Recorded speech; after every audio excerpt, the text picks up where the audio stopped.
Do you believe in us? I think we'll figure it out.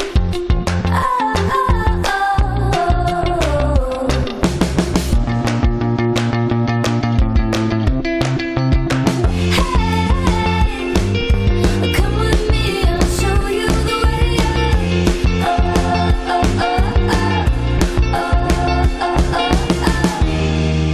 This is the way out.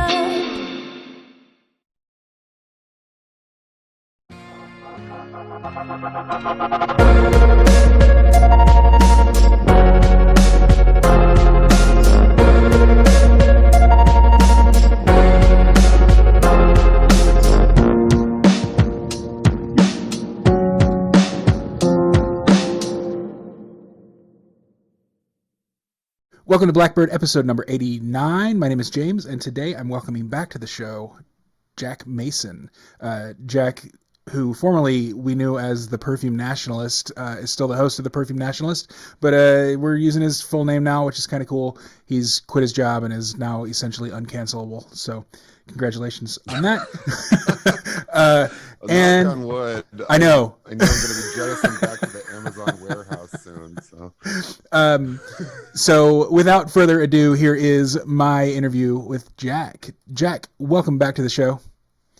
Hi, thanks for having me. We're recording this on Spring Forward Day. I'm a little bit more chipper because I've already done one interview today. You, on the other hand, are still having your coffee. So we have an image up in place of your video, which is perfectly fine. We'll make do. I look like Hillary Clinton the day after the 2016 election, where she had this bag under her eyes. Oh my God! And just all puffy. She's been puffy ever since then. Have you noticed that? Like, she just kind of looks like a loaf of bread.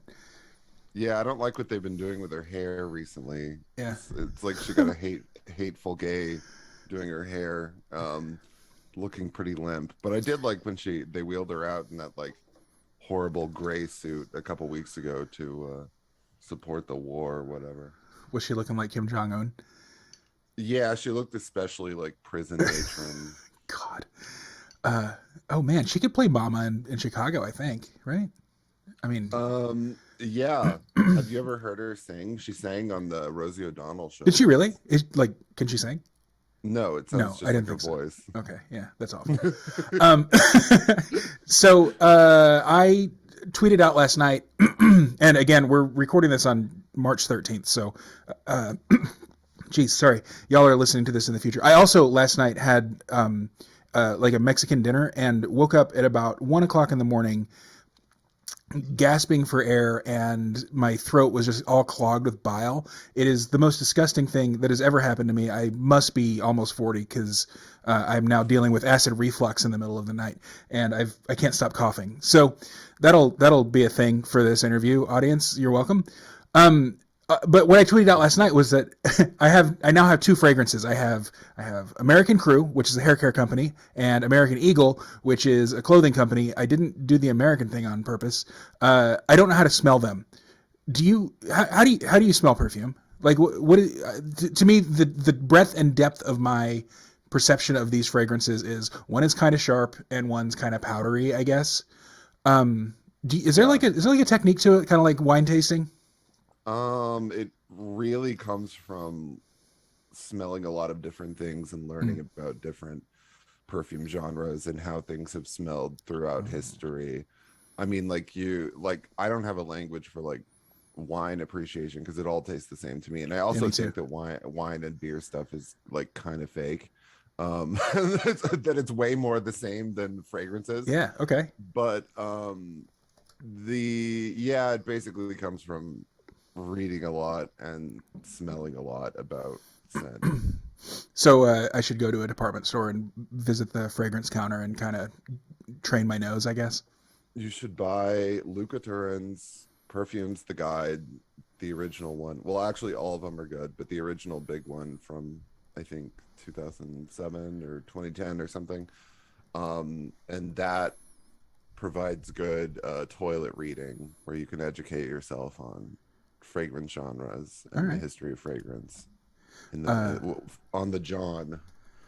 I can read about Eau de Toilette on the toilet. Yes. Oh God, that was terrible. Uh-huh. Okay. Let's That was really bad. Unfortunately, department stores also, there's like basically nothing old there anymore. Oh, I guess sure. there's enough. There's still Chanel's and there's still some old Estee Lauders, so it's not totally gone. But yeah, in-person shopping is less exciting than it's been in the last 10 Damn. years in terms of selection. Okay, so I just wanted to know that because I have now two things that I can spray on myself and make myself smell pretty. And thankfully, my partner, who is like he's not a shit lib by any stretch of the imagination. If anything, he's completely apolitical. But he's the kind of person who like would have a performative allergy, and he doesn't. He loves it when I wear perfume, or I guess it's cologne. I don't know.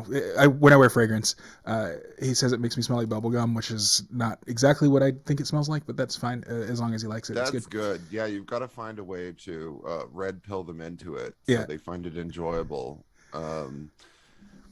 The first fragrance I ever got for myself was an American Eagle one, I think. Oh, really? Like back in the heyday of American Eagle in like 2000, it was sixth grade, and it was a unisex fragrance called Live, and it smelled like freshly mowed grass. And I was obsessed Oh, with how it. I nice. sprayed it like all over like my ceiling fan and Oh all man, over yeah, the that's room. one of my favorite smells. My first ever fragrance was Michael Jordan cologne, and then of course Cool Water because it was the '90s. Um, and Cool Water is still great, is it timeless. really? Yeah. Well, Uh-huh, yeah, Cool Water is, that's like one of my favorite episodes we've ever done, is Cool Water and Titanic. yes. So yeah, I'd like to get into episodes too. The the Titanic episode made me want to rewatch Titanic because I, like everybody else, I saw it like 3 or 4 times in the theater and then maybe once on DVD, and I still to this day think I hated it. But you described it as like the most terrifying movie you've ever seen. It Uh, is. It's the most violent and terrifying movie ever made, and the how most emotionally torturous. does it I think just it's take watching it really as funny that that people like describe being so traumatized by like Lars von Trier movies and like Irreversible and stuff like that. All that does nothing to me. It's just fun. yeah. But Titanic is so upsetting. I feel like I'm dying for a week if I watch it. Jesus, I guess I should rewatch it. Does it take? I mean, did you feel that way when you were a kid too, or Yeah, but it's like the best kind of dying. It's okay? like you descend into that frozen gothic underworld after the Mm, ship sinks. Um, but it's something about how perfectly constructed it is and how truly romantic it is. Like there hasn't been a romantic movie with anything resembling that, a real representation of that emotion since Titanic. Um, Also the fact that it's real and just the masses of like Holocaust like death on display, and the loudness and the intensity of it and the music, it all just comes together in the way that Hollywood big budget movies never mm. did ever again. Um, yeah. So, but even as a kid, like I guess for me, I'm really bad at, and we talked about this last time too. I'm really bad at consuming media. Like, I like the schlocky stuff. Like, I'll give me a Marvel movie, I'll watch it. I do agree with you though that like a 3 hour movie feels shorter than a 2 hour movie. Um, Yeah, and I guess maybe it's just because you get fully immersed in it. Like hour and a half is just a short amount of time anyway. You can sit on the couch for an hour and a half easily. 2 hours, you are like ready to go. It's kind of like fasting. Do you ever fast? Have you ever fasted? uh-huh, Okay, yeah. so like after about Once day you pass three, the point of no return, and then you feel good. yeah, like you kind of stop being hungry after about 3 days, and then you can just go for a week or whatever.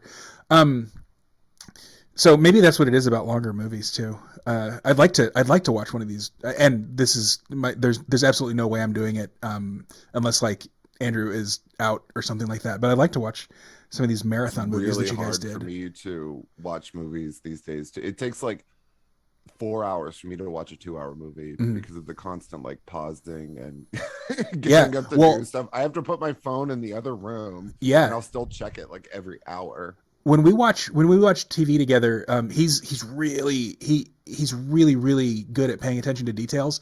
And so like if the boom is lowered into the frame, or like if you can see the camera and the reflection on the car or whatever, like we'll have to pause it and go back.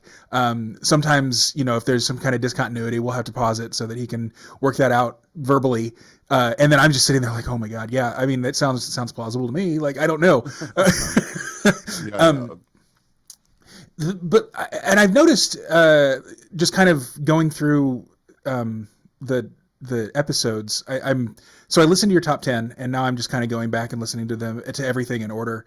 And I guess I'm probably a third of the way through or so. It's my gym listening, which is kind of interesting, I guess. I noticed that you have gotten more into pop cinema in the last year or so. Whereas at the beginning it was like this really heady stuff that, like German directors and avant-garde porn and stuff like that. Is that by design, or am I noticing something that isn't actually there? No, that's probably true. I mean, there's still plenty of heady art movies, Yeah. like in December there was the Catherine Breillat L'Homme Blessé one. There's still plenty of that. It's just recently I've been into like 2010s kind of culture that I'd forgotten or dismissed or found really annoying, like Lady Gaga and like American Horror Story and stuff like this. It just depends on what I'm interested in at the time. I will say the best episodes are the ones where the subject is something that immediately incurs massive, pissy, emotional reaction or negative opinion in the listener. So something like Titanic, where everybody has a condescending opinion about Titanic, or everybody either loves it, you know, it's the opposite. Like everyone has an opinion on Titanic. Everyone's seen it. Most people have a really like negative kind of sneering opinion of it. Same with the Fountainhead. That was another one where That was a good people one. just get so mad that you're, because of their received opinion, that you're supposed to think of Ayn Rand negatively, that that gets really exciting. I don't know. It's whatever. I mean, there's still plenty of torturous art movies to go, but like I did, I did. The simple fact of it is, I just covered a lot of my favorite ones already. So, Is Tai E still around? I think Soiled Cinema is still around. Cool. He did a bunch of early episodes, and I haven't heard from him. Did you guys have a falling out, or is? Mm. Yeah, I mean, if you listen to that second Twin Peaks one, it's pretty clear. Yeah, he was obviously a huge influence early on, and the Melancholy Der Engel episode is one of my favorites. So As good. is Yeah. the Male Fantasies one. But yeah, I don't know. Things just come to an end. Yeah. All right. Cool. So the Dallas episode, and then I'm going to switch off of your episodes. The Dallas episode made me cry, and part of it is because I'm from Dallas, and like, you know, I'd never been to South Fork, but the like listening to the GPS tell you the directions and stuff, like I knew exactly where you were, and I was kind of traveling along in my mind. It was so nice. And like it made me a little bit homesick, but like I don't know. I think part of it was just feeling like I was like there in the car. And I know that that's kind of your favorite kind of podcast, is just sort of like the ambient sounds and the spur of the moment conversations. Sometimes there's just like long silences and stuff like that. What do you think it is about that sort of format that makes people emotional? Well, by format, do you mean like the field recording ones, or just Yeah, like kind of yeah. long, boring ambient podcasts? I didn't know that there was a difference between the two, but yes, both. I mean, I guess it's the same thing, but Yeah. there's like, you know, several episodes that are specifically done with like the field recorder on location, but they're all long and boring. I just think that with podcasts and with media in general, like a kind of slow, long duration enters the psyche in a different way from fast edited constant events and narration and kind of plot and lively discussions. So I just like presenting things as they are and having really long conversations that are, unedited. It comes from, my interest in Jacques Rivette's Out One, the 14-hour movie, which I saw in the theater. Oh yeah. The first 4 hours of which are just like French people doing weird, loud theater improv exercises. But yeah, I just think that this kind of like boredom causes a particular magic where you forget where you are and it enters your psyche and your memory. And also it brainwashes you with like Stockholm syndrome, because if you listen to something that long, then you're going to think that you liked it anyway. Well, I think I did. I hope I liked it. So you recently were fortunate enough to be able to quit your job because you are fully funded via Patreon now, right? Mm-hmm. Congratulations. Yeah. Around the same time, your brother had to take a step back because he's a dad. I guess so the show is different, obviously, without Orton around. What have you had to do to kind of flex to that kind of massive change? I mean, Jugs was on a bunch of episodes sort of in the middle there as sort of an informal co-host, but Orton's been there since the very beginning. How has that been for you? Well, I never recorded or edited any of them myself before that, so I had to figure out how to do that. Did he teach you? Like, did he give you any pointers? Yeah, he helped me. Okay, good.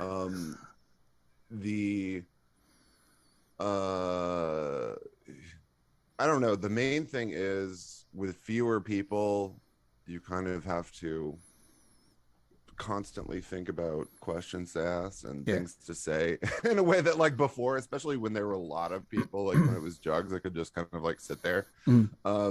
Yeah, she can talk. But no, I mean, it's largely just the same.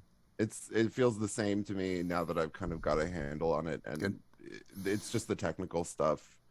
If there's a problem with that, which often the problem is just that people's like internet connections are bad, so there's nothing you can do. So you're just like waiting there, you just have shitty audio for it. I love that you keep that stuff in. It's all like fun and experimentation to me. So, but I definitely benefit from having a lot more time to read the text and watch the movies and prepare, so I have more to talk about. Yeah, that's pretty great. What do you think it is? Why do you think so many like smart, high potential? Like, I've got a friend who's got a degree in engineering from Princeton, and he's working at a Wells Fargo. He was a preschool teacher before that. Like, why do you think that so many gay men stay in retail and hospitality for so long? As someone who did that. Well, they don't hire men anywhere, and they don't promote men anywhere, and they especially don't hire white men or promote white men anywhere. So there's that. The patriarchy, the matriarchy, as it were, is conspiring against you. I just ended up in hospitality because I like had to have a job. I mean, basically my trajectory was like, I'm going to college. I like books. I'm going to be a professor. I never really thought about jobs. I was really not one of these high achieving, little goody goodies who has it all planned out. I wasted a lot of time. I'm pretty like lazy hippie. I'm not lazy, I always work, but have a kind of like low ambition hippie mindset. Sure. I just ended up in it. Like I had the copy editing job at the erotica warehouse for 3 years, which paid worse than every subsequent hospitality job that I got. And then I was unemployed and like doing like WAG dog walking and like standardized test grading for several months, and then I just got a job at a hotel, and that's how it started. And I didn't have the luxury of quitting at any point. I didn't save any money. Oh, right. Yeah. You're financially irresponsible, kind of like me. Where like, debt feels better than not having what I wanted to get with that debt. I mean, Uh, honestly, I have no compunction about that. I feel yeah. like it's the right way to be because truly Uh-huh. you cannot take it with you. And one of my favorite college professors, and she was like, should you go to grad school? And she just said like money is a renewable resource, Yeah. spend it. And I always think of that. And there's a certain type of financially responsible person who like just sits on money and can't think of anything to spend it on Mm. and is in like a bare apartment with nothing but like a TV.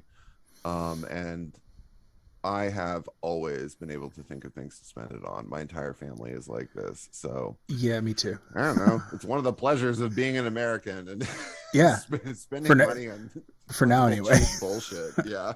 uh, it, so you, so yeah, I think it's on this most recent episode. You talked about that. I don't remember if it was you or the guest, but the advice to a college student was like get a credit card just for buying concert tickets because you won't regret it. And I feel like Oh if yeah, that's true. yeah, I've been kind of making up for up until COVID, obviously making up for lost time going to live music in my 30s because I missed it all in my 20s. Um, so I think I kind of I mean, I'm a little bit more moralistic about saving and things like that, just probably because of my like libertarian background, and that's just sort of the economics is where libertarianism is the best. Uh, but yeah, I'm I better about it now since I don't have a paycheck coming every 2 weeks. But true. yeah. The other thing in this most recent episode is that you said that you cleaned up lube and maybe condoms from Peter Thiel. Oh, I forgot I said that. I said that on another episode too. Yeah, it was at a hotel. I just thought it was a fun little like um preview of the preeminence that Peter Thiel would Yeah. take in the minds of this little scene. And I find all the like jokes about like Thiel bucks and being funded by Peter Thiel totally like tedious and boring and not funny, and dirtbag left the worst thing anything can Uh, possibly be. But yeah, I did. Everybody who works at a hotel that celebrities stay at excitedly relates their stories. yeah. I had a friend who he worked at a fancy hotel in Dallas, and apparently, and I don't know if this is true or not, but apparently he gave River Phoenix head, and something about Keanu Reeves, and I don't remember exactly what it was. Are there like is that really common or only kind of common? No, like the exciting sex stuff only happens to girls who Oh, don't want it. yeah, of course. Yeah, it's just girls being like, he hit on me. No, but no, they never hit on guys. Um, and yeah, the most exciting thing that happened to me ever was steaming Morrissey's dirty shirt, which smelled of Comme des Garçons Ensigns Avignon. Oh my God, of course. And smelling his BO. Like it was late on a Saturday and like we couldn't send the shirt out for cleaning. So just asked, I was the only one there, just asked him to press it. And so I did, and it smelled great. So what you just said is creepy. Like you recognize that most people would find that creepy, right? Yeah. Yeah. I mean, it's Morrissey. Most people, no, people like rip up Morrissey's shirts when you go to the concerts. He Yeah. throws them out into the audience. Well, and the thing is, I mean, the sense of smell is like it's very erotic, or it can be. Yeah. Why do you think that? Like, I don't know. I mean, I'm not an underwear sniffer, but there are lots of I people mean, who I clearly am. yeah, and that's considered like a taboo fetish. What do you think that is? It feels pretty like a lighter, more innocent fetish to me. I don't know. Um, I mean, Americans are just kind of like puritanical about scent Mm, altogether in a really like tiresome way yeah. where like BO is very in now. Like a lot of people like don't wear deodorant or wear the natural deodorants that don't really work now. And also people never wash their hair, so everyone smells like dirty hair because of the no shampoo trend. So like there's that, but happening simultaneous to this just hatred of any kind of like pleasurable ambient smell, like hatred of total like fanaticism about cigarette smoke getting into a window or something. um I don't know. I think most people just don't like allowing themselves to be depicted as like erotically desiring anyone or anything. Everybody in America, male or female, depicts themselves as like Samuel Richardson's Clarissa or Pamela, like constantly being sexually pursued by creepy people. No one wants to be the creepy person. um I'm fine with being the creepy person, the Lovelace, as it were. um yeah, Um, I don't know, it's just this kind of like girlish, especially emphasized like post Me Too. yeah, Everyone just depicts themselves as like imminently desirable but wanting none of it. yeah. AOC coming back Yeah. with the criticisms of her being in Florida without a mask and all that. With, oh, you just want to date me? Like, I mean, come on. Well, because that's You are the whole thing. you are hot. Like, we get it, but I mean, Is she really? I think she is. um I don't know, I but mean, the fact that she's thin, I guess, is enough in mm, today's, but this has been provided as the only socially acceptable outlet for like human sexuality whatsoever. Like, there's cancel culture, and then there's like depicting yourself as AOC does, as some kind of like imminently desirable person who everyone's trying to rape. um maybe I only think she's hot because she's a meme. Like, I mean, maybe that's really what it is. I mean, to be fair, like she does give us legendary moments, like Mm. the day we all woke up to the pictures of her in the Oh white my god. outfit at Yeah. the border fence crying. That was like amazing performance art that was totally instinctual and unintentional for her. She probably thought it was totally serious, but um she does have some kind of instinct to know exactly what makes Mhm. people mad and gets lots of press. Uh, so I guess that kind of, in a really weird transitionary way, brings us to the War on Beauty. That's the course you taught for Renegade University. Can you, like, in a nutshell, describe what the War on Beauty is?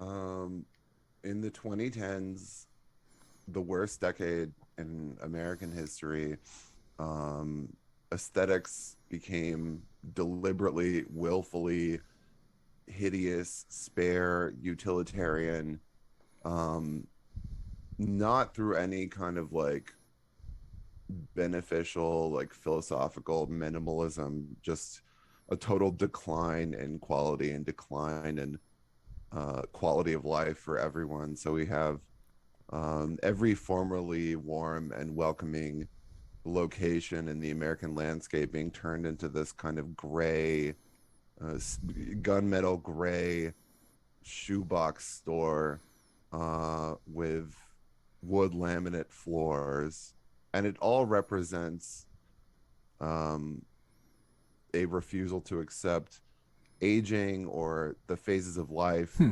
and it bespeaks the kind of antinatalism that has affected millennials who, if they ever have one child, it's like when they're like 42. So nowhere is a place for families anymore. In the off chance that child doesn't have Down syndrome and they just abort it. Yeah, it's like simultaneously every place, like there are no places for adults either, really, but there are no places for families. So Mhm. like the most obvious example I always bring up is comparing the way that McDonald's used to look and its advertising and its whole image in the 80s and 90s with what you have today, which is this politically apologetic, grim, uh, Yeah. just like kind of basically The just a little computer spitting out food at you. the really nice With, the really nice brown brick yeah, McDonald's near me is painted gray. Like, the brick's still there. They just painted over it with a just drab gray. but I think that overall this represents a lot more than just people beginning to think that carpet is dated Mm. and stuff like this, because it goes along with an overall smooth braining of the populace, and total decline in the quality of cinema and art. And there's this kind of like lame confidence people have in their own negative and uninformed opinions of art that comes from liberalism and academia, dispelling any notion of hierarchy of greatness. So no art can be great. So it all has to be talked about in this like negative tone where you go through with a red pen and just learn to point out what's wrong with it. Yeah, Um, that hierarchy thing is, I've been thinking about that lately. So you frequently hear that the sort of definition of the left is skepticism and rejection of hierarchy, where the definition of the right is an embrace of hierarchy. But I think that's not quite it. The left loves artificial hierarchies. Like if they can place people in their hierarchies or place entities in the hierarchy, then that's it. They love to construct that kind of thing. Well, the It's just left that, loves inverted hierarchies. That's yeah, the yeah, whole yeah. thing. Is if everything is just simply the opposite of observable truth, then the left loves it. So, this is what you see in The Fountainhead, the way that it depicts the council of media people, news people, mediocre artists, all communists, whether they know it or not, being artificially elevated so as to distract anyone from the notion of actual greatness or like human capability. Do you think that the war on sex and the war on fun and the war on togetherness, I mean, the last 2 years, obviously, all the COVID stuff has been a war on all of that stuff. Do those relate to, do they precede and I just didn't notice it, the war on beauty, or is it kind of all the same thing? Um, I think there's been a real lack of people who can accurately assess the war on sex or what's going on, because like right wingers always have this corny view that I totally disagree with. They think that we're in this totally sex saturated, horny time, and that liberalism represents unbridled orgies and decadence, and that liberals are like having crazy sex. And this is patently the opposite of truth. Like we're living in a time more negative to human sexuality and more like panicky and fearful about it. It's worse than it has ever been, ever. And I fully believe that, because in terms of like movies, nothing has sexualized nudity anymore. And if someone sees a female breast on screen, they think that the movie is jumping out and literally raping the audience by showing sexual exploitation of a woman. Things like this, like it's just this magical thinking that comes from liberalism and Me Too and intersectionality and 10 years of this brainwashing and no one speaking up about it.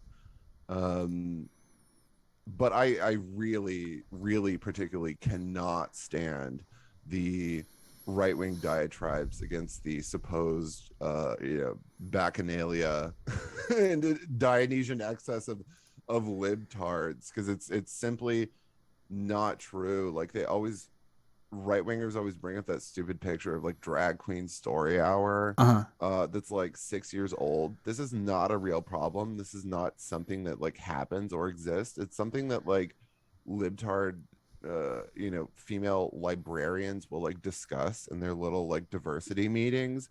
But drag queen story hour is not like the most preeminent problem facing Western civilization right now. Like the censorship that liberals support, the unprecedented levels of censorship and like totalitarian control. That's the problem. It's not like this fucking lame crybaby. Like it always comes to like my kids in the school, they're being brainwashed by the libs and like taught to masturbate by the libs, and this just strikes me as so false. I don't know.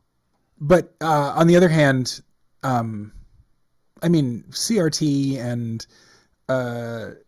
well, I don't know. So, do you think that there is at all a problem with certain educators, like trying to All the indoctrinate 2010s. kids? Yeah, the entire 2010s transgender industrial complex and critical race theory. That's obviously a problem. I'm not intending to give the idea that I have no problems with it. Like, I don't believe that like liberals are socially engineering people towards evil. Uh-huh. They obviously are. I'm just saying there's a particular um, kind of sour grapes, sex phobic, right wing verging on left wing uh sex panic thing that straight people tend to Okay. do. Yeah, that makes sense.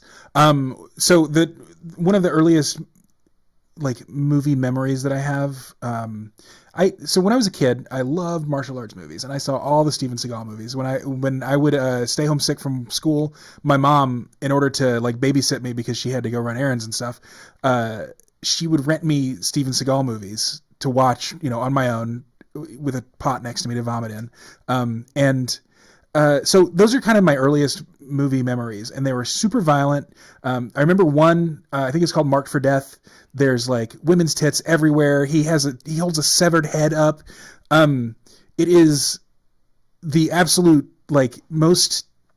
I don't know. I mean, I love the memory of it. Like, it didn't scar me. Uh, but you would never see that now. Why do you think the movies, like the movie rating system and just movies in general, have become so puritanical? I assume it's all part of this, but like, why doesn't why doesn't that even sell anymore? Why is there no market for it? Or is there? Because people have been taught by liberalism that it's immoral. Like, it's a morality thing, but it's not coming from like evangelicals or not any kind of like Christianity. It's just the social justice religion that liberals have created entails that any level of like clinical, like irreversible head smashing violence is okay. Like, every like network TV show now has violence on par with like Gaspar Noé movies in the 2000s, and nobody thinks anything of it.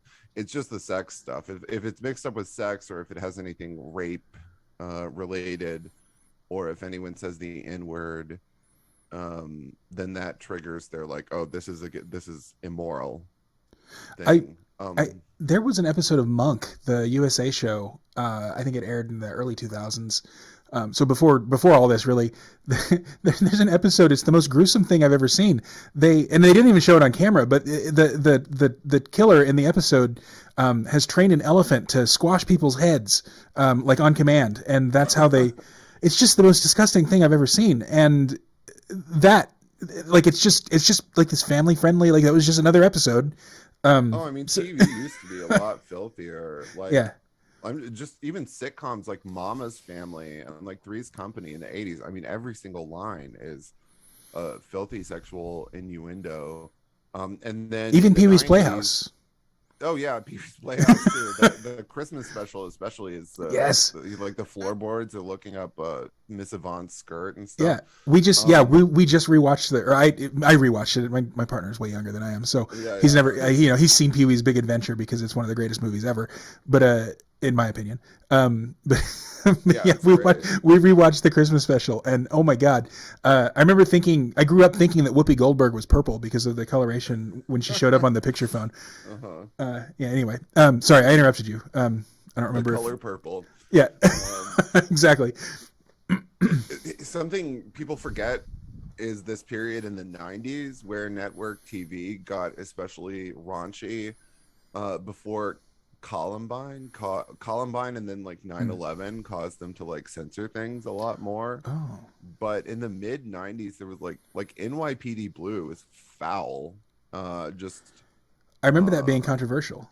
Yeah, it was when they were like pushing the envelope in terms of nudity, and it's not just nudity; it has these like long, lingering like Skinamax softcore erotic sex scenes that just seem unthinkable on network TV now. And then there was stuff like they would find ways of showing nudity and some kind of like moral guise. Like there's a Meredith Baxter Burney movie called My Breast about Oh breast my God. cancer, and the like, you know, kind of big feature of it is that it shows her getting an actual breast exam, but it's like it's educating you about breast cancer, so you can see Meredith Baxter Burney's giant tit being squeezed by a doctor at like 7 p.m. in a movie called My Breast. But Oh my God. yeah. I don't know. I don't remember if I ever saw that. That sounds I've been horrifying, obsessed with actually. Meredith Baxter Burney recently, so going It through brings her back work. memory to the Miracle of Birth video though, with that woman's like just like horse mane vagina. Oh yeah, Like, they like picked the worst vagina yeah. possible on purpose. I one thing, and you actually you actually think that there should be like a, a, a panel or like a society of tastemakers. Elite council. Yeah. Like you don't say in my opinion a lot. Like it's more you kind of just say it like it is or how you think it is. Is the in my opinion or I think like supposed to be inferred, or do you really think that what you believe, what you say is like the objective truth? Um, it's the objective truth to me. I don't know. Like I could, um, I just don't really like embroider everything I say with a bunch of like Yeah. qualifiers, which I feel are unnecessary. And people find this like impossible because you're supposed to be kind of like mealy mouthed and apologetic. And it's just a way that you're taught to speak, Yeah. especially the higher you get up the academic ladder. And I learned from Camille Paglia, who speaks in like True. declarative sentences and makes people mad to say it's just like exceptions to the rule are self-evident, and it's self-evident that what I say is like my opinion. It's just like I don't think it's necessary to frame it with this like, now this is just what I think, but I don't even feel like I'm that like intense or anything. No, what I say, but it's not like react. it's not like you're intense. Uh it's just that you really are, you like, I don't know how to describe it. It's not dogmatic. It's like your opinions are very hard and fast, and yeah. Well, I do like quite simply think that most people in terms of like art have bad taste Yeah. and bad opinions, and everybody's good at different things. Like I'm a total failure at like math and science and like technological kind of male brain type stuff, but like culture was simply better when there was like a group of elite tastemakers, which is like when journalism was good and when like film criticism was good. That's how it functioned. So you had someone like Pauline Kael ensuring that the masses saw Last Tango in Paris and Nashville, movies that most people would be totally averse to normally. I never seen either of those. Because it's nice when there's an elite tastemaker, people start to feel uncomfortable delivering their little small-brained opinion on whatever it is. But now it's just the Letterbox mindset, which is everybody speaks of everything in this kind of safe, negative way, and as if they're the first person who ever like watched a classic movie and didn't like it. Yeah. Why do you call that the Letterbox mindset? I wasn't going to ask that. I've never even looked at Letterboxd. I just imagine that's what it's like. It's how people talk about movies now. Okay. Especially young people. And especially libs. It's always this process of, I'm watching this beloved classic that everyone thinks is so great, and I'm the first person in history to it's bad. Okay, I get it. Letterboxd is like a film review social network. It's like I thought you were talking about like the narrow constraints of the black bars at the top and bottom of the TV or something like that. No, it's like a movie review thing. I'm totally sure get it's it. Fine. I mean, I should probably do it myself. Yeah. Do you write somewhere? I know you've talked about writing, but I've never actually read anything. No, I should. I mean, I'm kind of acclimating myself to having more time to do creative stuff and how to spend it. So I definitely should. But I also think that like blogging is over. And I don't think, you know, all these like dirtbag leftists try to make Substack happen, and I just don't really think it's there. Substack is a great place for the right and dissident thinkers, though, right?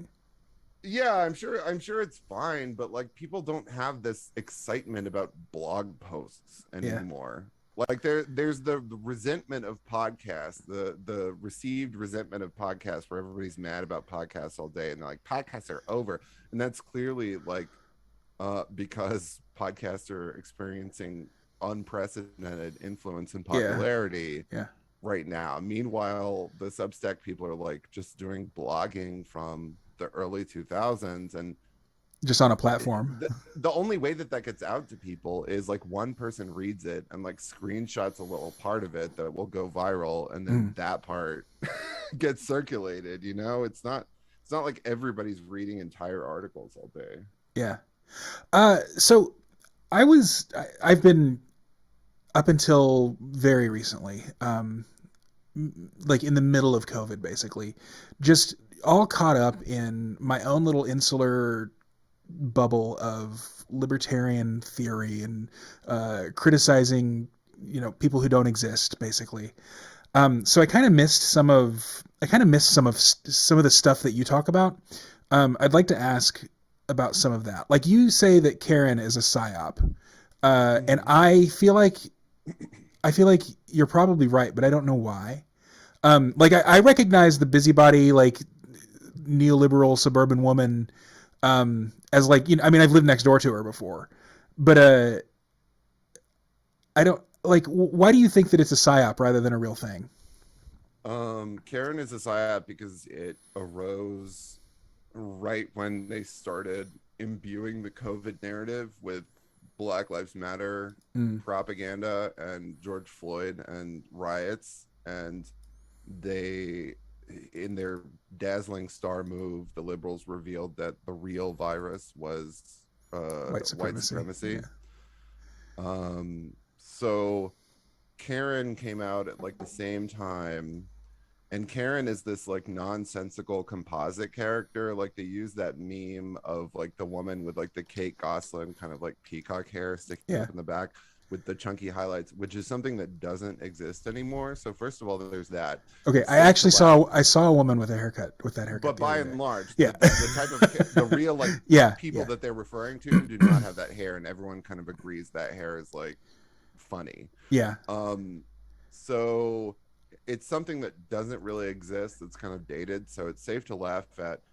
Um, first of all, and then Karen also represents just rerouting animosity towards this liberal race science and deliberately instigated riots and propaganda into this like safety valve of pretending it's all because of white women, Mm, like tone deaf, narcissistic white women. And so there was a period for a few years where women were always depicted as like heroes and, you know, noble and everything. And then now we're in the period where white women are always depicted as the villain, yeah. and they're always tone deaf, and there's always like a smirky woman of color who is having none of it with her arms crossed, who is sick of Karen and her narcissism and her entitlement. And this is a way, also pretending that the problems of the Democrat Party and the problems of liberals are actually because of um, narcissistic white people is a safe way to avoid addressing the real problems of the Democrat Party. And it's what I call dirtbag left, where they find ways to avoid addressing any inconvenient or dangerous problem, which is the entirety of, you know, the 2010s liberal race science construction and social justice and all of this. So they can just pretend with a safe target that it's, oh, actually this is just Black Lives Matter is good. It's just bad because narcissistic white people co-opted it. Mm, So, you know, that's the purpose that something like Karen serves. And also Karen is used disturbingly to ensure that just like the quality of everything is shitty everywhere, like the quality of like service at restaurants and everything. Now it's gone from like there not being enough sympathy for like service workers to now there's far too much. Yeah. And then they all act like they're fucking French or something. Well, you know, like every time I go into a restaurant, like post COVID era, it's like they'll just announce we're actually closing in an hour and a half. You know, like and this feeds into the like, if you complain about anything or like insist upon anything at all, then you're a Karen kind of. It's Yeah. all of these different things, but it's creating this like straw man, like composite entity that you can safely blame your resentment of other things on. I think I've successfully insulated myself from things like that because I've, by and large, abandoned the city. Like I live real close to downtown, and it's just straight up the ghetto. But like I don't go uptown. I basically hang out in the suburbs. I go to a lot of dives, and that's sort of my scene now. So you know, I mean, I'm not like you expect bad service at a dive bar. But friendly service when they do pay attention to you, and it's, you know, decent food and all that. So I think that's just sort of where I'm at. I'm really glad that like I didn't buy a house before 2 years ago or so, because like I know I would be just the person who would be knocking down walls and opening up the living room so that it's the great room, and eating where I cook and cooking where I try to watch TV and stuff. And so, like, I think probably my architectural aesthetics would have changed anyway, had I not like discovered your podcast. But now I kind of, and especially your RU course, now I kind of understand why. It really is like a plot by the powers that be to create this like panopticon, and yeah, exactly. So that again, this is the stuff that I've missed because I didn't pay attention to what was really happening. I paid attention to the books and the debates on a stage rather than the real fights that are happening. You also say that that Obama like reintroduced or reinvented racism. How and when did that happen? Yeah, if you remember the 90s and 2000s, racism was solved. It Yeah. was a thing in the Oh, past. totally. And, Like, you know, the kind of 90s multiculturalism, which liberals mock now as being tone deaf Karen material, and like white entitlement and all of this, that was actually the best solution and the only the workable one, because, you know, basically the message we were all instilled with was that you shouldn't treat people negatively or judge them based on their appearance or their race. Right. That's enough. And then in the early 2010s, second Obama administration, it was unveiled that actually having black friends does not mean that you're not racist. Which was the first time I saw the libs really like go too far, because this is just patently like common sense stuff. Like, if you are able to like people of other races and care for them enough to the extent that you consider them friends, you're not a racist that needs to be like systematically dealt with. But the liberals unveiled that actually everyone's like brain and like inner narrative must be policed and rerouted and changed, and there's invisible lurking systemic racism behind everything, and the unconscious bias. Yes. Yeah. And things like the idea of color blindness, of choosing the best person for the job, that is actually racist too, because you must artificially elevate the minority in every situation. You know, which is bullshit. Everyone knows that this is bullshit, but that's how it works now. It's just a flat equation of black equals good, white equals bad now. So it's this crazy replacement religion based around the worship of imaginary black people. And I mean, that's what led to the present moment, just these constant, successive, increasing, shrill, crazy psyops of racism lurking in every corner that has to be rooted out.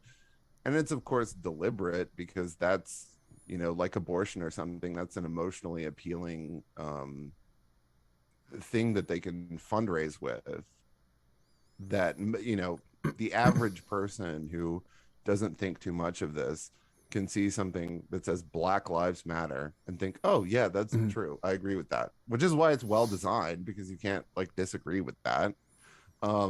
But it's just fundraising for Democrats, for this Democrat behemoth. And they don't, the way that the Democrat Party functions is it's never intended to solve any of these problems, because then they would be out of work, Yeah. you know, like, so they have to make up new problems. And the most obvious example, make up new problems and new minorities. The most obvious example was after they finally got gay marriage, they immediately invented transgender people Mhm. as the new minority to fundraise for. Yeah, that's what I was gonna. I was gonna ask that. Why do you think it is that? And that's probably the answer. That the gay debate was allowed to end, whereas the abortion debate has just continued to carry on for what we're approaching 50 years now. Um, you can only go so far with the regular normal gay men, I guess. Mhm. And now regular normal gay men are demonized, and, you know, Yeah, of basically course. hit the like the top of the white privilege pyramid, Yeah, you know, and this is just because they're men, and men must not be allowed to like congregate because men are naturally rebellious and yeah. intellectually superior. That And that's why I'm so like Dave Rubin. Whenever he fucking does that, I'm gay. That thing, like, we know you're gay, dude. Nobody cares anymore. Like, stop doing that. You're no longer a victim. Like, you do not have any cultural cachet by being gay. Like, it's just not a thing yeah, anymore. Um, yeah, you don't get anything from being regular gay now. You know, yeah, you don't get to take advantage of any like affirmative action measures. Maybe at like a, if you're trying to get hired at like the Chili's or something, they'll be like, oh, he's gay, this will be in it, you know, but yeah. not anywhere that like matters. Well, and They're I going to hire mean, the woman. yeah, Just and every job you ever apply for now, they're going to hire a woman instead of you. if you're not twinky and flamboyant, then it doesn't really matter. I mean, you Yeah. know, I don't think anyway. I like I've never. Well, I guess I've been in like corporate America since before this was really a thing. So I guess I don't really know. But like, you know, if you're not a mascot, then what's the point? Because everything's symbolic. Yeah. Yeah. I mean, it's just, you can observe the way that the status of regular gay men, I refuse to say cisgender, but the status of regular gay men has gone down, because all of the like prior generation of gay celebrities, they've all kind of had to retcon into this gender ambiguous kind of thing. Like Yeah. Marc Jacobs specifically, it was this very cynical move by like, you know, the shadow council of people at like LVMH, like telling him you can't sell regular gay men anymore. So he just started wearing dresses and like Oh my god. wigs and stuff and being like, I don't identify as anything. And that's what they all do now. And it's a Um, cynical marketing ploy. you've called yourself gender nonconforming, and Camille Paglia also calls herself trans. You're clearly a dude, and she's clearly a chick. What's the nuance that I'm missing there? Um, that I generally like girly stuff. Okay. Um, I mean, if I was a child growing up today, there would be a 27-year-old uh, teacher or counselor telling me that I was transgender, Mm. because I just like girl stuff and hung out with girls when I was younger. Um, and that's what like the transgender ideology is like, weirdly reactionary and conformist, because any trace of like gender nonconformity is actually seen as a reason that you were born in the wrong body, which is ridiculous. And you know, I think that you can present however you want, but the problem with transgender ideology is fundamentally being unable to accept the body that you've been given, which I think is a satanic bargain and a satanic deal that leads straight to hell. And this is why so many transgenders end in suicide. It's this belief that you can alter the fabric of reality. and like all the political ideology that stems from that is toxic and poisonous. But like, you know, if you accept who you are, you can do whatever in terms of gender presentation. Not that it's that exciting anymore to do any of that. I mean, everyone's sick of all of it. But I do tend to relate to women's media more. I think my kind of political alienation of the 2010s in large part happened because I had always been closer to women and had tons of women friends, and then women just changed en masse as the Democrat political propaganda started to get to them, and they just were not fun anymore. They're just like weird hectoring hateful nuns going around. So is that, I guess, is that where the where your like affinity for the Red Scare girls comes in? Like you just were, like you just needed some girlfriends? Is that? I mean, yeah.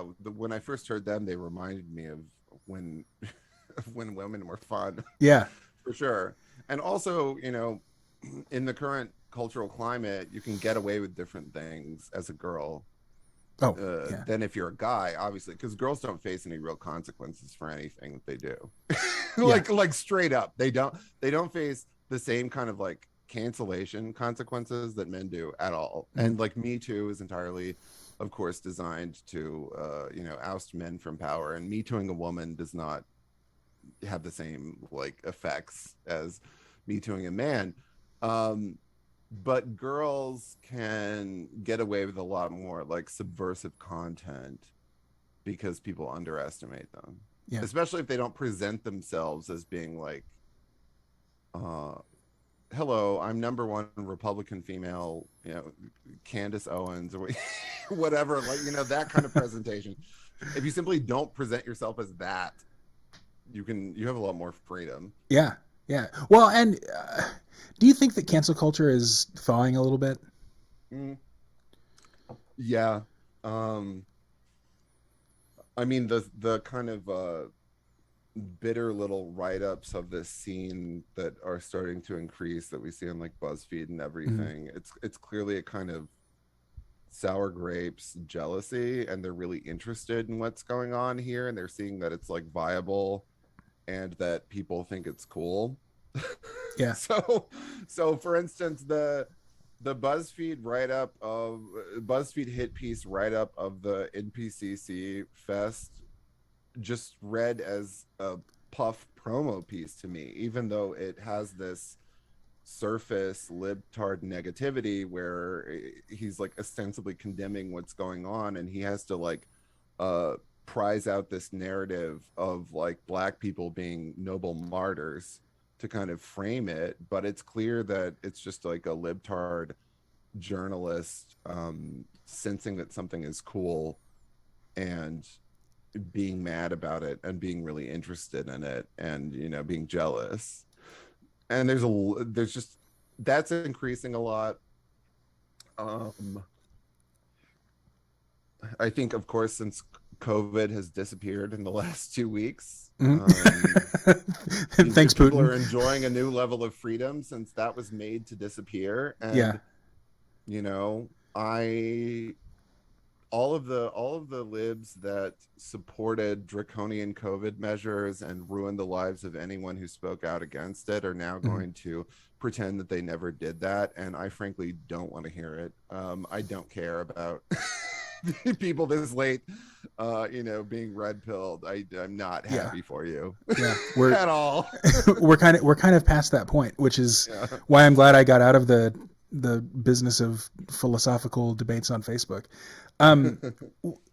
Speaking of COVID, you guys, it seems like you really kind of for about a week there bought into the, oh my God, this is huge, everybody's going to die. But then, I mean, within a very short amount of time, way shorter than even who I've been questioning all of the mandates and propaganda for, since almost the very beginning.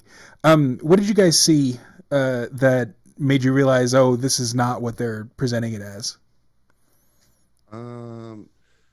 Yeah, so I guess there's a couple of those early episodes happened. There was 1 month where it was really exciting right Yeah. at the beginning. Yeah. The month where they were all like the toilet paper shortages, Yes. and everybody was like rapidly buying groceries. I have a closet full of toilet paper that is 2 years old. It takes forever to go through those. Yeah, I had my like COVID toilet paper stash for like a year after that. But there was that fun month where suddenly all like Trump and cancel culture and all of that was totally forgotten because there was like a new threat that people genuinely didn't know what it was, and it seemed pretty real. Like it seemed for that month like it was going to be like Stephen King's The Stand, where there would just be corpses in the street. And I know a guy who's convinced that, and there's no way that this is true, but like he has told me that living in Manhattan, he saw dead bodies piling in the street. And I'm like, dude, there is absolutely no way that you saw that. No, like, there were those news stories. I was actually talking about this with someone really early on. There were those completely insane news stories about like mass graves in Central Park. This has been totally memory hold. And but I remember it. And as proof that there were mass graves in Central Park, they had this like blurry picture of what looked like the tent that they take ET into. Another one of my guests, Brian, he was actually he did the porta potty rental for one of those stage productions, basically, for the local news. They set up this big tent, they had everybody in their hazmat suits, they pretended to give someone a COVID test, and then they just took everything down after they got the footage they needed and took everything away. It was this supposed COVID testing site, and it was completely fake right at the very beginning. Oh, and the mass graves in Central Park occurred simultaneous to the nurses dancing on TikTok in empty hospitals. So that's what they had to do away with the nurses really quick. Yeah. All the videos of the nurses in totally empty hospitals dancing on TikTok. That is so incredible. While they're telling you there are graves in Central Park. Just insane. How did so many people fall for it? Is it the same people that are falling for putting Ukraine flags on their profile pictures to? They fell for it when the race science was injected into it. Oh, really? I mean that was how the liberals won that. That's how they. I didn't know that. With the election. No, because there was too much solidarity about it early on. Yeah. Cancel culture was going away. Nobody cared about Trump that month. There was a real kind of uniform kind of sense of fun and excitement and adrenaline about it. And then the George Floyd event occurred, and they deliberately tied up the COVID narrative with white supremacy and Black Lives Matter. And so objecting to COVID authoritarianism then became a signifier that you were a racist. So that's how they got away with it. And that's why all those bros that were partying down in Alabama and Florida were both white supremacists and also super spreaders. And a racist is, of course, the worst thing, the single worst thing you can be called now, besides pedophile. So most people, if they see that level of propaganda, which was, just insane, the way it was laid on so thick, and also the deliberate juxtaposition of how they would depict the evils of like white COVID protesters getting together, the dangerous alt-right Applebee's, white trash, ignorant COVID objectors versus the peaceful Black Lives Matter rallies, which do not spread COVID. Yeah. And this is, straight up what they said. They said that gathering does not spread COVID and this one does. So, I mean, this, especially as they're forcing you to stay in your house and making you afraid of like the very fabric of your life, this level of propaganda like literally drove people crazy. And since it's been 2 years of it, I think a lot of the people that sort of fell for it and believed it just simply choose not to think about it and choose to enjoy their returning freedom again without thinking too much about what occurred. But I could tell the whole time, as soon as the masks came around and the masks became this religious garment that there were so many arguments over, and it was so heated about them. That's when I knew it was going to be really, really bad, and that would not go away. And I always, and still do, find the masks a bigger problem than the vaccine. Yeah, totally. I think the obsessive focus on the vaccine and the vaccine mandates has been counterproductive for Republicans. And I've thought that since the beginning. I don't care that much about the vaccine. I don't think it's like the number of the beast that they debate. I don't think they're injecting you with a microchip. I straight up don't think that. But normalizing masks and making it illegal not to wear them in public, that alters the aesthetics and morality of American life in a way far more important. It changes how we perceive one another, and it changes how we build society, which I believe is sort of like the purpose of humanity, is to be pro-social. It anonymizes us and makes us inherently antisocial. The same thing with, metaverse and the fact that I can say whatever the hell I want to somebody on Twitter who, is just an avatar as far as I'm concerned, that I would never say to them in person. It's all kind of the same thing, and masks just brings that into the real world, which is, even worse. You would never have someone shouting at somebody in a grocery store without a mask on. I don't think. I hope not. I mean, it happened to me once, and it's really unnerving till it happens to you. You don't understand. No, like there was. And especially early on when I was still working at the condo, I was constantly having to like negotiate and deal with insane complaints from like COVID fanatic residents who had like glimpsed someone walking down the hall without a mask. And they would just basically want like maximum penalty. Like they wanted me to like beat people up for not wearing masks. And it was or at least evict them. Like it was the first time that I'd been in a situation that like was that intense, and also just like the prevailing thought I knew was so wrong.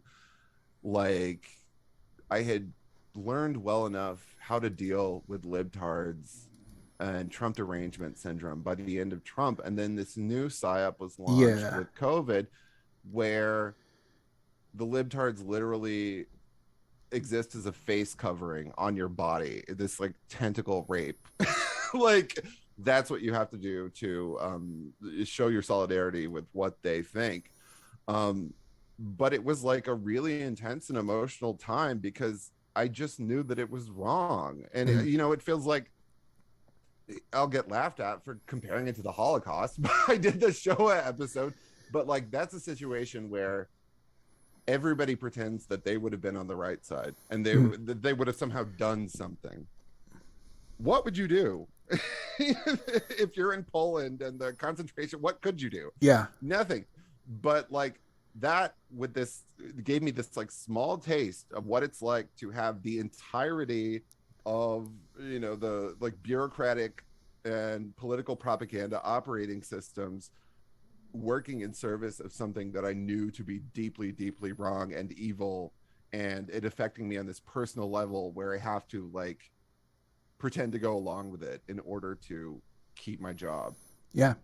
My one friend who completely bought into all of it and is still wearing a mask. Like he doesn't wear it around me because he knows I'll give him shit for it. But like he carries it in his pocket. And when there was rumors that the governor was going to lock us back down last winter, and he was like, "Oh man, I hope he does. We got to stop this thing." He just completely bought into it. And now, other than carrying a mask in his pocket and advocating for, everybody to get vaccinated, he realizes that, the lockdowns really didn't do anything. He can see the charts and graphs that, compare lockdown places to non-lockdown places. And intellectually, he knows that the stuff that he was advocating for did absolutely nothing.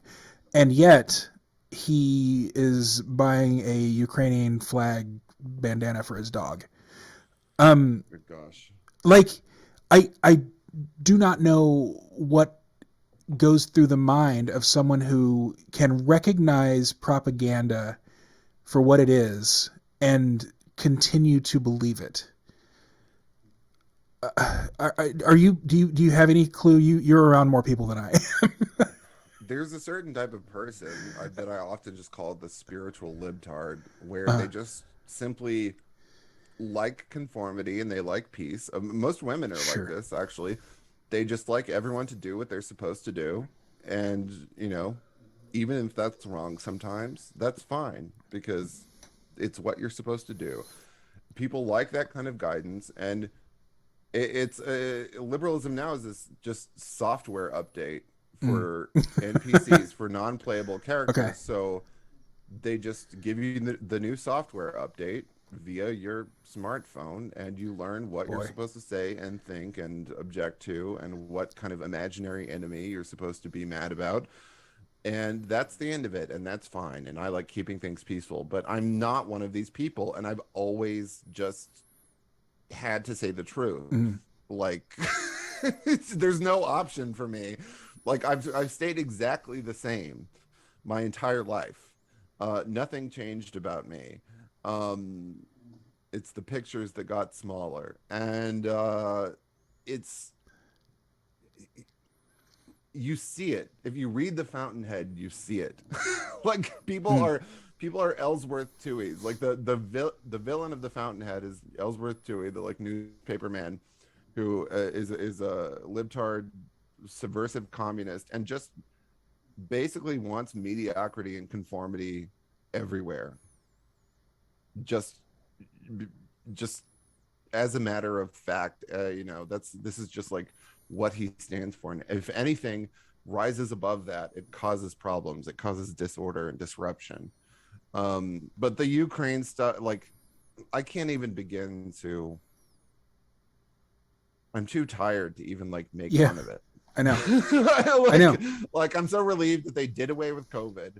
That I'm too tired to make fun of it. But it is absolutely chilling the way that streaming and the internet is utilized. Like, that Disney pulling the Anastasia movie was especially disturbing to me. This is an American movie that just is about Russia. Oh wow, I didn't know that happened. That's insane. And now Facebook's like publicly, coming out, allowing violent sentiments towards Russians. And this doesn't surprise me at all, because I've known that libtards were evil the whole time. Like, this is just, they're being more explicit about it than ever before. So it's no surprise to me. But I don't understand. Like, I have no emotional reaction to the idea of Russians. Like, this Russophobia that they've worked up for 5-6 years, where Trump was somehow blamed on Russia, and it didn't matter that it was proven to be all fake. Yeah. It's crazy to me that, like, the average libtard, gray-skinned NPC with dead eyes is able to, like, get mad about the Russians. Yeah. I'm like, really? Is this a real emotion you have? What really sucks about me is that I have a feeling like I'm like an NPC who has figured out how to hack his software or something like that. Because my first instinct, like, I heard someone speaking Russian on the phone yesterday in the locker room at the gym, minding his own damn business, and my first instinct was like, oh shit, that's a Russian. Like, no.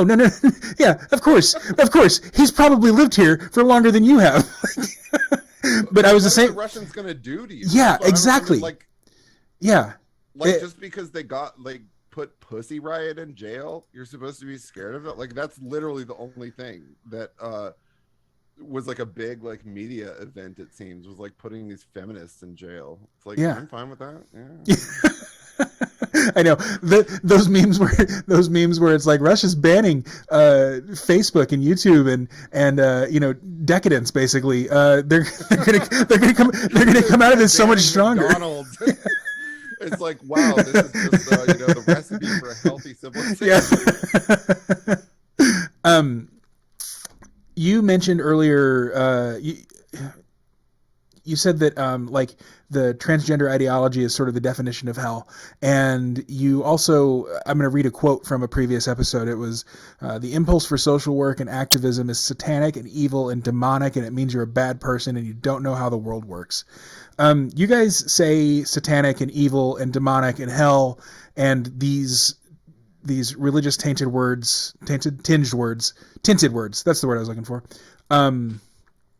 A lot. What is sort of your theology, if there is one, or if not, then what do you mean by satanic?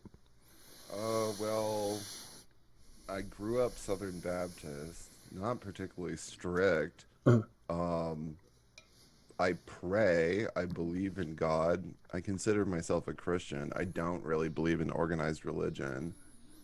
And think that's kind of typically pretty corrupt. When I say satanic and hell and evil, I mean, look at the false religion that libtards have constructed. There's no path to redemption.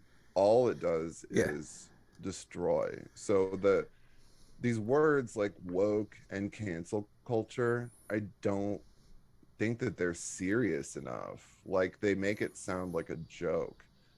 When if you buy into that system and you get canceled, it's like a vampiric act where you have to like both drink each other's blood because you have to agree to be canceled. Obviously, the canceling side has endlessly more power than you, but by apologizing or by buying into their hypothesis or framework, you're agreeing that they are correct. When the solution obviously is to do what Trump does and just simply not acknowledge any of it, not apologize for anything, because it's all fake anyway.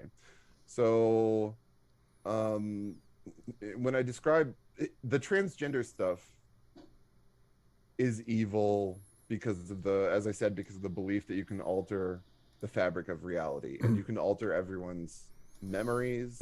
It's just this kind of like belief that you have the power of God to change whatever you want, and typically it ends with you 35 years old killing yourself because you realize that this was all in vain. I think that like liberalism has for so long been considered what good people do, because they have this capacity for empathy. It's all presented as, again, as you see sketched out, mapped out brilliantly in The Fountainhead. It's all mapped out as we have to think of others. We have to sacrifice for others. If you have too much self-confidence, you are taking away from others, those less fortunate than you. But this ideology is only like on the surface for Democrats, and it's all just a corrupt authoritarian system of control, and all of the problems that they continue to rail on about and often invent themselves are just to keep themselves installed in power and keep fundraising. It's just so hard to like separate the idea of like liberal empathy and like charity from Democrats, from like from what Democrats actually do. Which often I don't even think they know that's what they're doing. Like a lot of them probably believe it. Yeah, they do. I mean, it's just the same as any organized religion. There are people who don't take into consideration I don't know. I mean, it's kind of how Jesus criticized the Pharisees, really. I mean, they held to the letter of the law. They had no idea the motions that they were going through and what impact they had on their psyche, their spirit, and society as a whole. So you don't like political theory, I know that, but is there like a camp that you identify the most with? I'm guessing it's not the trad religious right or the trad No. like medieval like let's return to the Crusades. But I you don't know, I relate don't. to trad anything. Yeah, I don't see you like wrapping yourself in the flag and being like the thin blue line type either. Is there like I'm more so? of that. I'm more of just like a boring like MAGA Republican. Yeah. All Yeah, right. like I'm like the kind of Republican that people's parents are, kind of. Um, Basically, my political sentiment comes down to I don't care so much about like discussing the minutia of policy every day, but you should vote against Democrats for the rest of your life because life is cheap and plentiful and functions better under Yeah. Republican rule.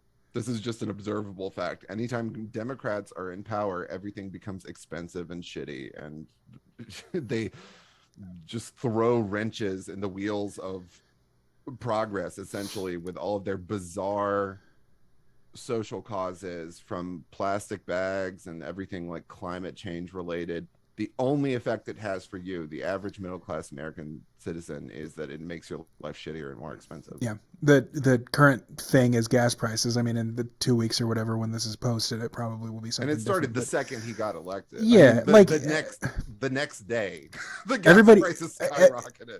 I've seen on more than one Instagram story like thanks Putin, you need to end this war so our gas can go back to normal. Like, dude, come on, like. This is clearly because of the regulations on the domestic oil production Oh that he put God, into why do place. people find it so It's impossible to blame Democrats for the things that they do? And this is this whole nefarious construction of the dirtbag left, where spiritual libtards will, get canceled. Something will happen. They'll get red pilled enough so that they realize something is wrong. They were disappointed by Bernie Sanders yeah, or whatever, and then they find themselves slumming with the people like us, with the conservatives, and they always think that they're better than you, and they think that you're actually wrong, and they're looking for ways to go back to the safety of being a regular NPC yeah, libtard Democrat every opportunity, and it comes in this false guise of anti-political correctness. Like people like Tim Dillon are total spiritual libtards, where you look at the content and you think, oh, that is like, he is really speaking the truth. I can't believe he's saying this as a comedian. But once you learn to read it, you realize that the message of it is always like milquetoast Democrat conformity. It's always both sides of the problem, which in the long run ends up supporting Democrats. yeah. And the whole like dirtbag left, like, oh, I don't believe in voting. This is something they've always done. I don't believe in voting, Oh, really? which means, voting is gay. This is all the like New York, like Times Square ones go, I don't believe in voting. So you're not actually responsible for you're not owning up to being one of the like quote unquote bad people. You're not actually a Republican because you didn't vote for them. I thought You're that was just only a little, libertarian like, thing. yeah. If you vote, you're not allowed to complain. Yeah. Yeah. Okay. So one last question, and then I want to get a bit of a reflection from you, and then we can go. Okay. You bringing up Bernie Sanders just now reminded me of Andrew Yang and how much you hate him. How did Andrew Yang ruin the right? So what happened with Andrew Yang was, on Twitter before that, there was a total like jubilant consensus about the greatness of Trump, as both as a political figure and as a meme. And everybody enjoyed Trump. They enjoyed his image, and then Yang came in, and Yang, much like the third party political candidate in Robert Altman's Nashville, which I just covered, Hal Philip Walker, is this like spoiler candidate intended to like funnel people over from the right. And so he like paid like alt-right troll guys to like meme him really Oh, aggressively. what? at the beginning. Yeah, no, this is a fact. Oh my God. And so you come on Twitter one day, and suddenly, if you mention Trump positively at all, then you are ruthlessly quote tweeted and just driven into the ground. And all of these guys declared Trump over in the span of 1 week. It's this kind of like ironic, nihilistic, yang gang, like capture the bag attitude became the accepted thing. Every single person except for me and my friends, like the TPN guys, literally everyone cowed to it, including Bronze Age pervert, after he was bullied by his little, big account friends for like saying Yang was a psyop. Like 2 days later, he integrated Yang into his little like mythology. It was so lame.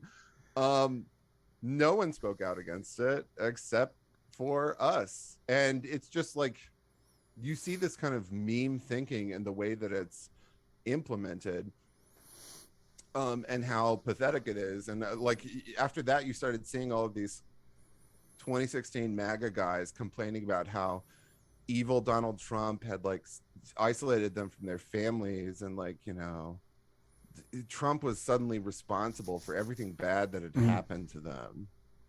And Yang went nowhere, and just like everything libtards do, it was memory hold. He had to, a couple months later, when he got bigger, he had to like officially disavow the alt-right guys that he'd paid. God. Believe it or not, political geniuses that they are, a bunch of libertarians are now running for the Forward Party under Yang's banner. So he didn't go nowhere. He's got libertarians behind him too. Do you think that Trump is going to run in 2024? And really, I think the more interesting question: do you think that like the Durham investigation that is supposedly just going to blow the lid off Russiagate finally, and the QAnon saying that Omicron was a bioweapon that was supposed to end the pandemic, and by God it worked. Do you think there's truth to this stuff, and that Trump's gonna like just come back in on a white horse, or do you think we're doomed, or somewhere in between? I don't know. I don't really follow it. I literally don't look at the news. Good. I mean, whatever Republican runs in 2024, I'll vote for him, and I would love for it to be Trump. I would love for Trump to triumphantly return, but I mean, the fact of it is, he's just very, very old. Like how long can people this old keep running the country? Like all of the so-called elites, they're all like 80 years old. Yeah. But I'm happy to see Trump anywhere, and I'd be thrilled if he ran again. He kicked COVID's ass a hell of a lot faster than I did. So the problem will be, and the biggest problem has always been the like deplatforming and the kind of corporate tech censorship working in service of Democrats, which has of course gotten more and more extreme as they find ways to put into their terms of service, basically, not being a Democrat is against terms of service. Yeah, I mean, YouTube went from censoring COVID misinformation, quote unquote, because it's people could die, to censoring Russia misinformation because, well, that's not what we want you to say, basically. So you and I were very similar. We both played high school football in Texas. We both, like, I think you said recently, like, you've looked 35 since you were 15. And, like, my mom's dry cleaner thought that we were a couple forever. Do you have any advice for the young, like, teenager or college student who is kind of in that position, specifically like a gay young college student who isn't Twinkie and is dealing with like self-esteem issues and all that stuff? I don't know if you had self-esteem issues or not, but I have more of them now that I'm a public. I never had them before doing a podcast. But I would say, well, the advice I would go back and give myself is to stay in the football team. I would love if I'd ended up a rich athlete. I quit. I quit football my junior. So I played junior year on JV, and then senior year, I didn't play varsity because I wanted to be able to hang out with the boy I had a crush on, who didn't play Yeah. football on Friday nights. I want to be able to watch David Lynch movies Yeah. instead of playing football. That is my biggest regret, actually. It's one of them anyway. Yeah, and now like this whole like right-wing trad bodybuilder movement is based around like nerds and incels like in their 20s pretending to be like athletic chads. Yeah. And like, you know, it's like work, like you self-actualize, you know, it's not like the effects aren't real, of course they are. But you'll never be like one of the real chads that didn't have to think about it. You know, like I'll never like I will still like the idea of like PE period and all of that will still like strike social terror into my heart. Because I always hated that. I always hated that because I just looked like a fool because I didn't understand it. And I like looking, you know, I like being admired for being good at things. And then sports were always just like this ritualistic humiliation where I have such bad coordination that I can't like throw a wad of paper into the trash can like 3 feet away. I tried to throw something the other day. That was a big mistake. It was just... but then normal people just have it. Yeah. Like normal people like throw their keys to each other through all the, you know, normal people have it. But I'm always going to be that person. I don't know. I just think that you should, if you realize you're good at something else, then do that. But the advice that I would give is to be normal. Don't you know, focus on intellectual and physical self-improvement. Educate yourself outside of the system and what's acceptable. As far as self-esteem issues, I mean, it truly is all about confidence. So if you exhibit bulldozer self-esteem, then someone will find you sexy. Nice. Yeah. And like I grew up during the like era of peak twink, okay, in the 2000s, where like all straight guys in the public eye were like hairless, skinny, spiky haired, and then all gay guys were also like that. And then the 2010s, you know, one of the positive aspects of the 2010s for me was that this, you know, like bears and like dad bod and like secondary tell me about it, became fashionable. So you know, there's always someone that will like it, but it's really about confidence. Okay, cool. Thanks so much, Jack. Yeah, thank you. That was fun. Recording stopped.